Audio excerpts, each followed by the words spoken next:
네, 트럼프가 이 푸틴 회담을 취소하고 우크라로 하여금 러시아 핵심 목표를 공격토록 청신호를 내려가지고 우크라가 브리안스크에 있는 러시아 핵심 목표를 공격을 했습니다. 게다가 이 미국이 트럼프가 조치를 취한 덕에 중국 조선업이 폭망하고 한국이 지금 초대박을 치고 있습니다. 오늘 그 같은 이야기를 좀 살펴보도록 하겠습니다. 먼저 돈 얘기, 조선업 얘기부터 좀 하죠. 이 그리스 선박왕 중국 주문 취소하고 한국으로 왔습니다. 온다고 합니다. 에반겔로스 마리나키스. 예, 이 사진이 이런 사진도 있어요. 아마 그 좀 부풀린 과장된 사진인지 모르는데 굉장히 아무튼 고도 비만입니다. 사실 이 정도 비만은 사우디 가면 태반이 이래요. 거기 장옷을 입어가지고 그러지 가만히 체형을 보고 있으면 전부 그냥 엄청난 복부 비만. 노팅엄 포레스트 축구단 소유자죠. 유럽 기업가들 중 대표적인 친중 거물로 꼽혔습니다. 유럽에서의 1대1로 핵심 파트너로 꼽힌 사람입니다. 그런데 중국으로 발주했던 배들을 줄줄이 취소하고 이걸 한국으로 다 바꾸고 있습니다. 왜 그런 일이 벌어졌냐? 네, 어제 10월 21일부터 미국의 항만 사용료 공격이 이제 실현됐습니다. 이 항만 사용료가 여러 가지 항목이 있는데 그 중에 선박료와 화물료를 중심으로 해서 한마디로 중국인이 소유 운영하거나 외국인이 소유 운영하더라도 중국에서 건조된 선박은 미국에 드나들지 마라 이 소리예요. 중국인이 소유하거나 운행하는 선박은 순수톤이 넷톤이라는 거라 그러더라고요. 그래서 이거는 이제 뭐 선장이 있는 것, 승무원이 있는데 그다음에 뭐 이렇게 기계, 선박 기계가 있는데 이런 데는 다 빼고 여객이나 그 다음에 화물을 실을 수 있는 공간만 따진 거라 그래요. 순수톤에 톤당 50달러에서 시작을 해서 50달러도 굉장히 비싼 겁니다. 이거 지금 2028년 140달러까지 점진적 인상하겠다. 그 다음에 이제 중국에서 건조되어 외국인이 운항하는 선박은 순수톤 18달러에서 시작 혹은 컨테이너당 120달러. 이거가 어느 정도 왜냐하면 이 컨테이너라는 게 이제 반동가리 컨테이너 기준일 거예요. 당연히 컨테이너 얘기할 땐 다 반동가리 컨테이너 20피터를 얘기하는 거거든요. TEU가 20피터 기준입니다. 우리가 길에서 보는 큰 컨테이너가 그게 이제 40피터고요. 보통 이제 농막 같은 데서 들여다 쓰는 거 그게 이제 6m짜리거든요. 20피터짜리들입니다. 그걸 기준으로 할 거예요. 그 컨테이너 하나에 120달러라 그러면 이거 못 들어가는 가격이에요. 참고로 한국은 제가 잘못 읽은지는 몰라도 이 컨테이너당 2달러 선입니다. 2,700원대예요. 울산항 같은 경우에. 2028년까지 순수톤 33달러 혹은 컨테이너당 250달러. 그러니까 그냥 미국에 오지 마이 소리죠. 중국에서 건조된 배 혹은 중국인이 운영하는 배. 단 중국인이 운항하는 경우에도 장기적으로 미국 에탄올 혹은 액화 천연가스를 취급해온 경우 12월 10일까지 올해 12월 10일까지 일단 면제. 예. 이제 중국이 이제 황당무식하니까 이런 일 당하고 가만히 있을 리가 없죠. 굉장히 사납고 무식한 반격을 취했습니다. 순수톤 56달러, 2028년까지 157달러. 그런데 이게 미국과 좀 달라요. 미국은 중국인이 소유 운영하거나 그다음 중국에서 건조된 배인데 얘들은 미국이 완전히 글로벌화되어 있으니까 미국인 혹은 미국 기업이 자산 25% 이상 혹은 의결권 주식 25% 이상 혹은 이사진 25% 이상을 차지하는 모든 선사예요. 그러면 유럽의 상당수 선사가 여기에 해당됩니다. 이미 글로벌화되어 있으니까. 그러면서 또 중국에서 건조된 선박 혹은 수리 유지보수 목적으로 중국에 기항하는 선박은 면제. 그래서 이 중국 쪽 조치가 굉장히 살벌한 그런 조치라고들 평이 나오고 있습니다. 자기 발등을 자기 도끼로 찍는 거죠. 유럽이 만약에 저 일 당하면 가만히 있을까요? 유럽도 보복 들어간다고요. 지난 8월 미국 상무부 부장관 리청캉이 극언을 했다는 얘기를 베센트가 뒷담화를 깠죠. 베센트가 최근 인터뷰에서 미국이 항만 수수료 전쟁을 시작한다면 중국은 전 세계를 혼란에 빠뜨릴 것이다 라고 리청캉이 지난 8월에 워싱턴을 방문했을 때 했다. 그런 얘기를 합니다. 한번 직접 들어보시죠. Showed up uninvited in Washington and said, quote, China will cause global chaos if if the port shipping fees go through. 네. 그래서 우리가 보면 그 레어스, 그러니까 이 히토류에 관한 이 중국의 그 황당무식한 조치, 이게 다 이거랑 관계 있어요. 왜 그러냐? 이게 중국의 조선업, 그다음에 조선업을 박살내는 거거든요. 중국이 조선업이 박살나면 중국 해군의 그 베이스가 약화되죠. 중국의 1대1로가 깨지는 거예요. 중국이 지금 조선업 박살나고 그 수혜 효과를 한국이 보고 있는 거죠. 한국 언론이 이런 얘기를 잘 많이 보도를 안 합니다. 구체적으로. 많이 보도를 안 해요. 뺐다가니까. 여기서 잠시 세뇌 탈출 자유구독의 부탁 말씀 여쭈고 또 이어가도록 하겠습니다. 아시다시피 세뇌 탈출은 광고가 잘 붙지 않습니다. 붙더라도 천천히 붙는 경우가 많습니다. 도와주시면 보다 좋은 컨텐츠로 찾아뵙는데 커다란 힘이 되겠습니다. 감사합니다. 이제 좀 심각한 얘기 들어가죠. 저는 트럼프가 푸틴을 갖고 놀고 있다고 보고 있어요. 21일 화요일 날 푸틴과 회담 안 해요. 앞으로 할 생각 없습니다. 생산적이지 않은 회담에 시간 낭비할 생각 없습니다. 이 같은 취지의 발언을 하고 백악관이 공식 확인했습니다. 직접 들어보시죠. Mr. President, the meeting with Vladimir Putin is canceled or put on hold. Do you know what happened there, and does that affect your decision whether or not to send tomahawks? No, I don't want to have a wasted meeting. I don't want to have a waste of time. So I'll see what happens. 예. 그래서 이제 뭐 트럼프 변덕이 죽을 듯해. 이제 언론들은 그렇게만 막 때리는데 저는 이 사람이 기본적으로 지그재그 방식의 일을 하는 사람이라고 봐요. 그 이제 그냥 보통 기준으로 보면 변덕으로 보이는데 아니에요. 모든 것을 다 림보, 모든 것을 다 불확실성에 걸어놓고서 지그재그로 움직이는 거죠. 그런 타입이라고 봐요. 그래서 좀 보세요. 취임 무렵에는 트럼프가 우크라이나 지원을 중지하겠다. 실제로는 계속 지원했죠. 잠깐 중지하는 듯 하다가.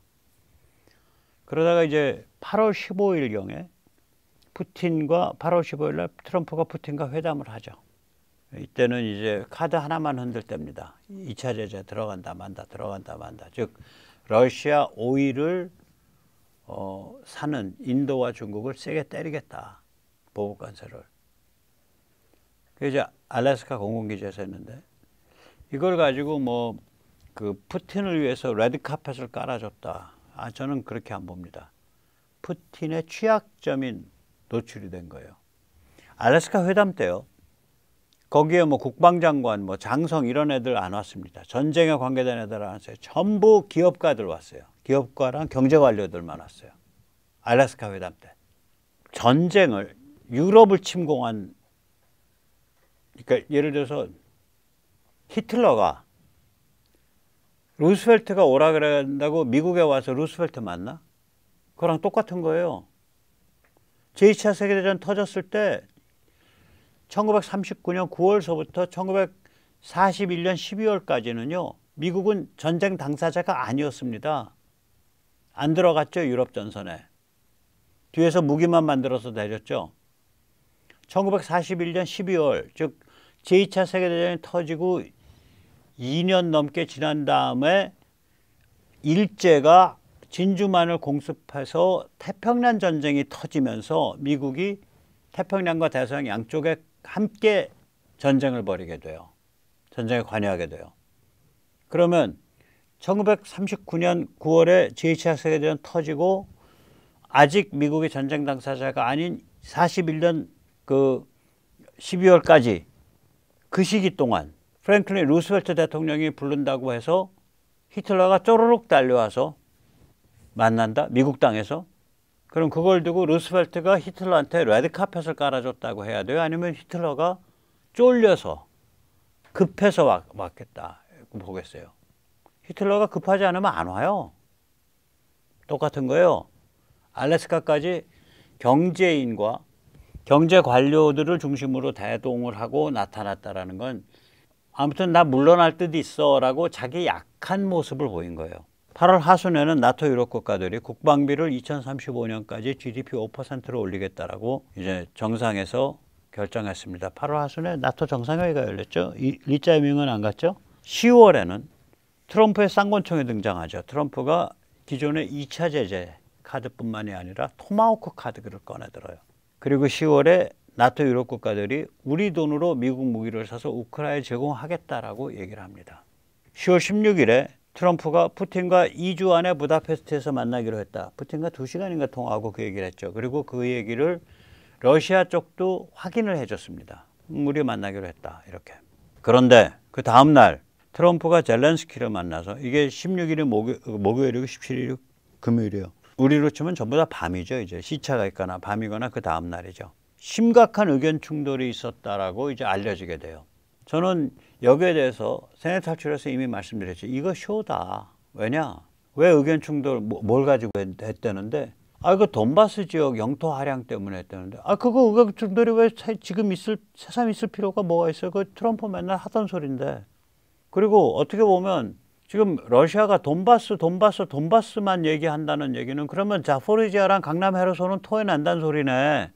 크리미아야. 그건 200년 전부터 예카테리나 때부터 러시아가 직접 저기 오스만 투르크랑 전쟁에서 그 뺏은 땅이고 거기다가 그 군사기지로 전부 러시아 사람들만 사는데 돈바스도 그래요. 러시아계가 뭐 거의 지배적이죠 거기.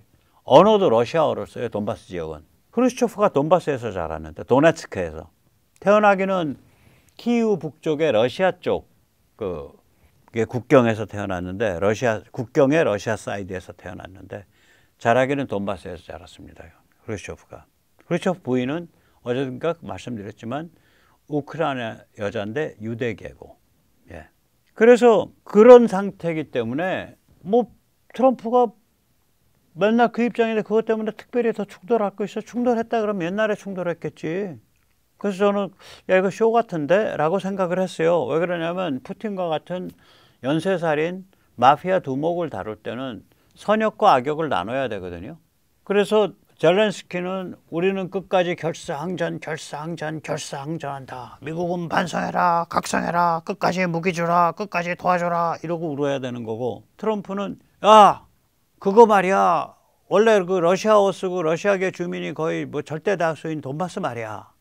그리고 그 원래부터 그 제정 러시아 때부터 제정 러시아가 전략적으로 군사 요충지로 키운 크리미아 말이야. 거긴 그냥 영토 할양 해주고 강남 헤르손이랑 자포리지아 갖고 오면 되는 거 아니야? 너 그렇게 앞뒤가 꼭 막혔냐? 너 돌파기냐? 또 트럼프는 그러고 그래야 트럼프가 푸틴한테 가서 쟤들 말 안 들어. 그리고 유럽이 뒤에서 지금 엄청나게 바람 넣고 있어. 계속 싸우라고. 내가 어떻게든 중간에 좀 해볼 테니까 너도 좀 빨리 그만둬야겠는데 전쟁. 이러고서 이제 패를 파는 거거든요. 그래서 이거 쇼일 가능성이 있다고 제가 그랬잖아요. 의견 충돌한 거. 아니나 달러? 저는 추정컨대 푸틴이 그거 쇼하지 마. 나 그냥 끝까지 갈 거야. 어차피 나는 지금 전쟁 그만두면 난 죽어. 난 정치적으로 제거당하면 생물학적으로도 죽는 거야. 나는 갈 수밖에 없어. 나 외발 자전거야. 노 브레이크? 그러고서 푸틴이 도리도리 했을 거라고 구체적인 방안에 대해서 전부 노를 하고 트럼프가 그 정도 쇼까지 벌여줬는데 그러니까 트럼프가 열받아 버린 거지. 회담 취소. 젤렌스키 우리 그때 플랜 B 얘기했지? 실행해. 그래서 미사일로 영국 미사일입니다. 스톰 섀도우. 똑같은 미사일을 프랑스에서는 스칼프라고 불러요. 왜냐하면 영국, 프랑스가 공동 개발했기 때문에. 그걸로 러시아에 한 300-400km 떨어져 있어요. 국경에서부터. 거기 핵심 타겟 무기화학 공장, 브리안스크에 있는 무기화학 공장을 때려버렸다고요. 이게 미국이 오케이 한 거예요. 야, 백모, 네가 뭔데 미국이 오케이 했는지 네가 어떻게 알아? 예? 이미 작년 11월에 증거가 나와 있습니다. 작년 12월, 이게요. 스캘프를 제공한 지 꽤 오래됐는데 작년 10월과 11월에 처음으로 러시아 영토 안의 타겟에 대해서 쓰기 시작했어요. 스캘프를, 스톰 섀도우를. 그전에는 우크라이나 영토 안에 러시아 군대에 대해서 썼다고요. 근데 그 다음에는 러시아 영토 안에 국경 지역에 러시아 군사기지, 국경 지역의 군사기지, 거기가 발진기지니까 거기를 때리기 시작했다고요.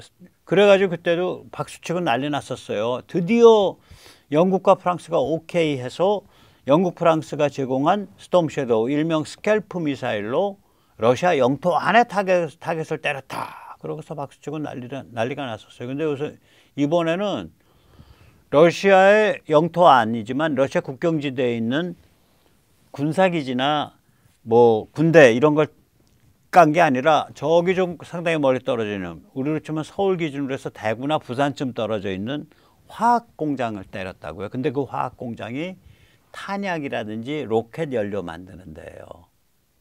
예를 들어서 우리 155mm 포탄 그 장약 그거 어디서 만드냐? 풍산에서 만들잖아. 그런 그 우리도 보면 탄약과 화약은 풍산유가 풍산에서 많이 만들잖아요. 똑같아요. 그런 공장이라고 이게 브리안스크가. 거길 때려버렸다고요. 그러면 야 그거가 왜 미국이 오케이 했다고 네가 어떻게 알아? 예, 그때 작년 10월 11일에 나왔던 프랑스 이게 유명 방송이죠. 채널 4에서 대담, 영어 대담을 한번 보세요. 그 얘기가 나옵니다. The Storm Shadow has a range of about 150 miles. It's made in Britain and France, but the targeting and location data programmed into the missile is owned by the US. So today's strike is highly unlikely to have happened without a green light from Washington. 네, 이건 요번 거를 얘기하는 게 아닙니다. 작년 10월 처음으로 스톰 섀도우가 러시아 영토 안에 그런 국경지대예요. 그러나 그 러시아 군대 군사시설을 때린 것을 두고서 해설을 할 때 이건 미국이 오케이 할 수밖에 없다. 왜냐?